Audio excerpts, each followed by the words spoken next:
Sebelum lanjut, seperti biasa, Mimin mau ngucapin terima kasih banyak buat orang baik yang udah nyawer. Kali ini kembali lagi dari Hendra Geger. Pesan, salam sehat dan bahagia, bosku. Oke, salam sehat juga semuanya.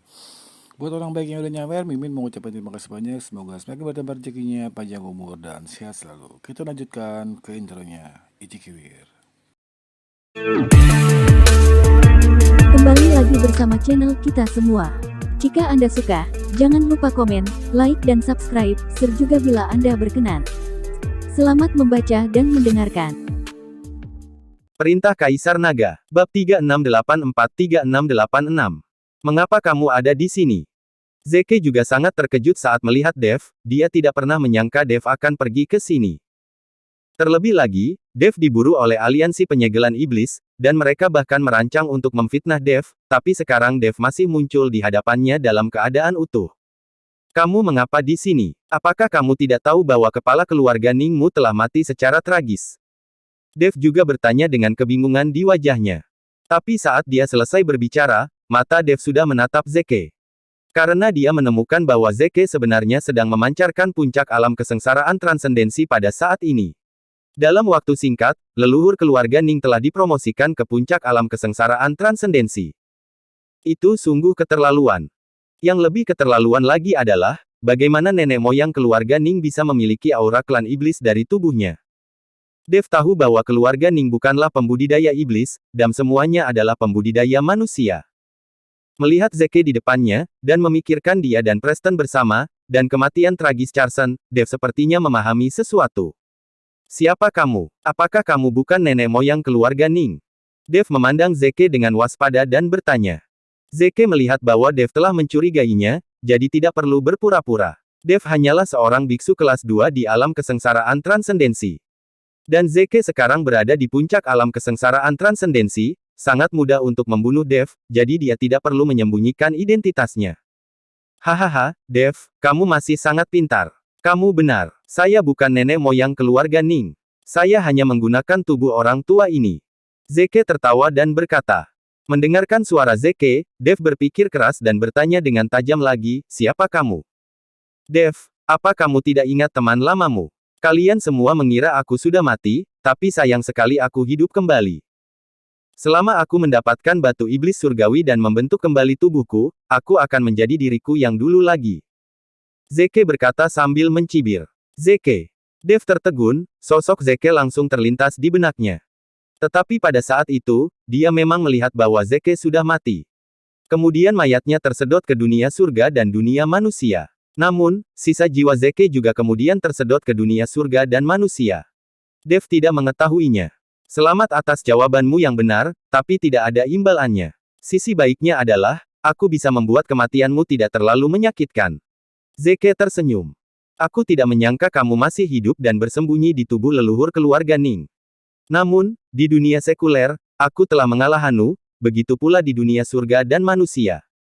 Jadi bagaimana jika kamu mencapai puncak alam kesengsaraan transendensi sekarang?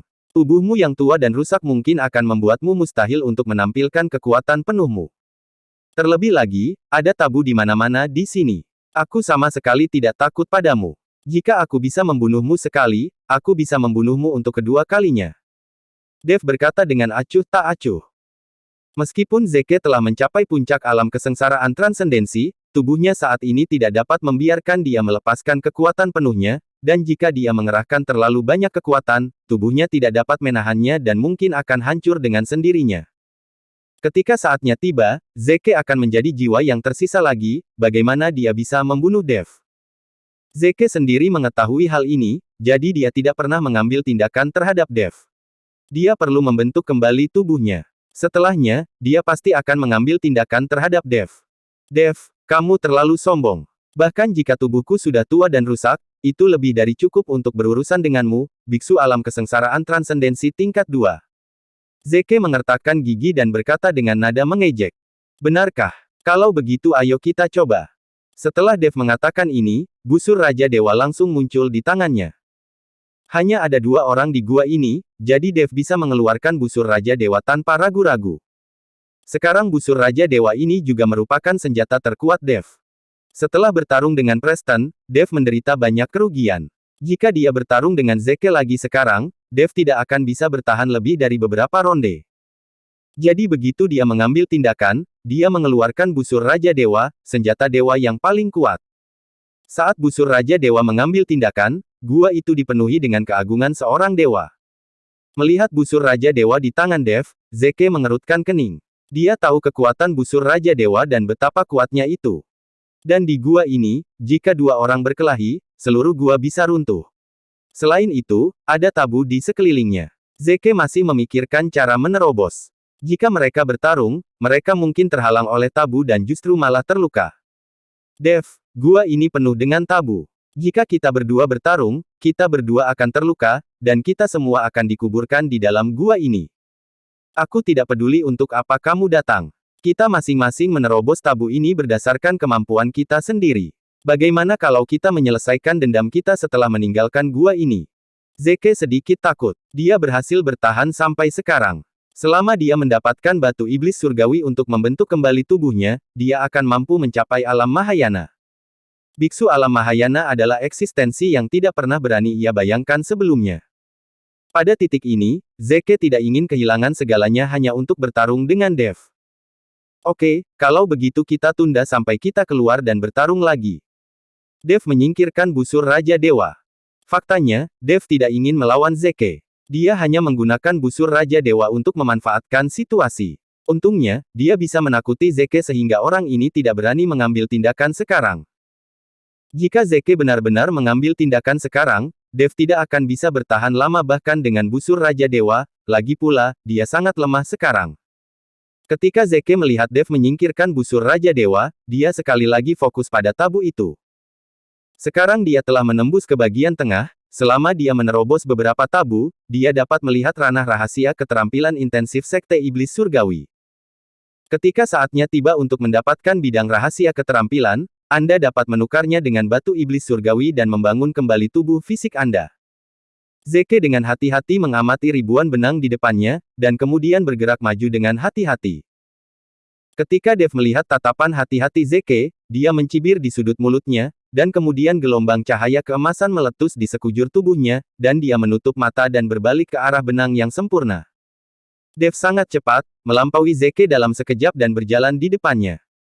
Ketika Zeke melihat ini, dia langsung terkejut, tetapi ketika dia melihat bahwa Dev tidak terhalang oleh tabu ini, dia sangat marah. Meletus. Zeke meraung, matanya memerah, dan kabut hitam langsung muncul di depannya. Saat kabut hitam meletus, semua tabu di sekitarnya bergetar. Awalnya, Zeke ingin terus menerobos tabu dan mendapatkan ranah rahasia keterampilan Sekte Iblis Surgawi dengan imbalan batu iblis surgawi. Tapi sekarang setelah Dev muncul, dia tidak bisa lagi menerobos tabu secara perlahan. Zeke mulai menggunakan kekerasan untuk menyerang. Dev menggunakan keterampilan tubuh dan pemahamannya tentang iblis darah untuk terus membuat terobosan. Kedua orang itu maju satu demi satu. Segera mereka sampai di ranah rahasia latihan intensif. Ketika Dev melihat slip giok teknik intensif tepat di depannya, semburan energi spiritual terbang keluar dan ingin mengambil slip giok teknik intensif di tangannya. Namun energi spiritual ini langsung dikalahkan sebelum menyentuh slip giok teknik intensif, dan Dev merasakan kehadiran aura di sekitar slip giok teknik intensif. Ini adalah aura iblis darah, tapi Dev dapat menyimpulkan bahwa aura ini jelas bukan hal yang tabu yang ditetapkan oleh semacam formasi sihir. Dev bergegas maju, berencana untuk mencoba lagi. Pergi ke neraka. Ketika Zeke melihat bahwa Dev hendak mengambil slip giok teknik intensif, wajahnya tiba-tiba terlihat garang, dan kabut hitam datang ke arah Dev. Ketika Dev melihat ini, dia secara naluriah bergegas ke depan untuk menghindari kabut hitam. Bahkan jika Dev bodoh, dia tidak bisa menahan pukulan dari puncak alam kesengsaraan transendensi. Lagi pula, dia sangat lemah sekarang. Tubuh Dev bergegas ke depan, seolah-olah dia telah menembus lapisan riak, dan berdiri di depan slip giok teknik-teknik intensif.